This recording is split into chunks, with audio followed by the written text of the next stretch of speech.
បាទជំរាបសួរពុកម៉ែបងប្អូនឡើយនេះខ្ញុំកំពុងតែថតចេញពីទឹកដីប្រទេសកម្ពុជាបាទឃើញថាទេសភាពស្អាតខ្លាំងណាស់ពេលព្រឹកហើយកំពុងតែរលឹមស្រេចខែនេះចូលខែបារាំងខែ7ហើយបងប្អូនខែ7ចិត្តចូលខែ8អញ្ចឹងចិត្តប្រជុំបិណ្ឌដែរហើយអញ្ចឹងទេសភាពវាស្រែវាស្រូវ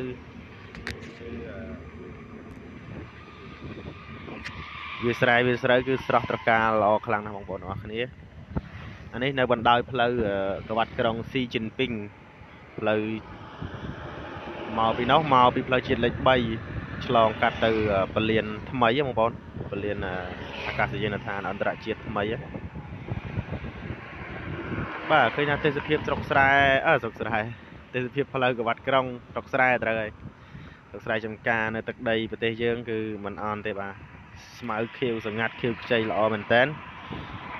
បងប្អូនខ្មែរយើងនៅក្រៅស្រុកដែលគាត់ទៅឆ្ងាយយ៉ាងណាខ្ញុំគិតថាក៏គាត់មិនភ្លេចទឹកដីខ្មែរយើងដែរព្រោះទឹកដីខ្មែរយើងគាត់ដែលធ្លាប់រស់នៅគឺមានម្ហូបឆ្ងាញ់មានខ្យងមានក្តាមបាទស្ងោរជ្រលក់ទឹកត្រីកោះកុងក៏ឆ្ងាញ់ទឹកខ្មេះក៏ឆ្ងាញ់ដែរអញ្ចឹងទៅខ្ញុំគិតថាពួកគាត់មិនភ្លេចទេដោយសារស្រុកខ្មែរយើងសម្បូរបែបជាពិសេសហ្នឹងគឺខែភ្លៀងអញ្ចឹងខែភ្លៀងអញ្ចឹងអង្គុយអាំងភ្លើងប្រវត្តិដែលគាត់នៅក្មេងតាមពិតទៅផ្លូវកវ៉ាត់ក្រុងនេះខ្ញុំជិះកាត់ទេអញ្ចឹងទៅឃើញទេសភាពស្រុកស្រែស្រូវខៀវខ្ចីអញ្ចឹងទៅក៏ថតចែកជូនបងប្អូនទស្សនាមើលដែលនៅក្រៅស្រុកមិនដែលបានមកស្រុកខ្មែរតើទៅសោះខ្លះគាត់បានមកគាត់បានជិះមើលទេសភាពខ្លះដល់ខ្លះគាត់អត់បានមកគាត់គិតថានៅស្រុកខ្មែរទេសភាពយ៉ាងម៉េចទៅណោះបែកយូរហើយអីចឹងណាបាទហើយបាទគ្មានទេមានបដិទ្ធយកទស្សនវិជ្ជាចែកជូនបងប្អូនទេសនាពីចម្ងាយតែប៉ុណ្ណឹងបងប្អូនដែលបានចុះមកខ្មែរ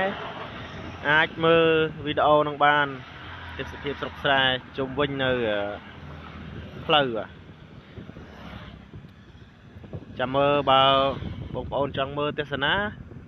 ខ្ញុំបាទនឹងព្យាយាមផ្ដិតយកទស្សនវិជ្ជាកន្លែងដែលប្លែកថ្មីឲ្យបងប្អូនទេសនាផងដែរហើយកុំភ្លេចចុចជាវម្នាក់មួយដើម្បីទទួលបានវីដេអូថ្មីប្លែកពីខ្ញុំបាទ Channel សំណាងបាទនេះគឺដើមថ្នោតដើមអីខ្ញុំសង្ឃឹមថាបងប្អូននឹងនឹកស្រុកខ្មែរយើងបាទវីដេអូគ្មានអីច្រើនទេបងប្អូនតែមានតែប៉ុណ្ណឹងចាំមានអីប្លែកទៀតចាំថតទៀតអរគុណច្រើនបាយ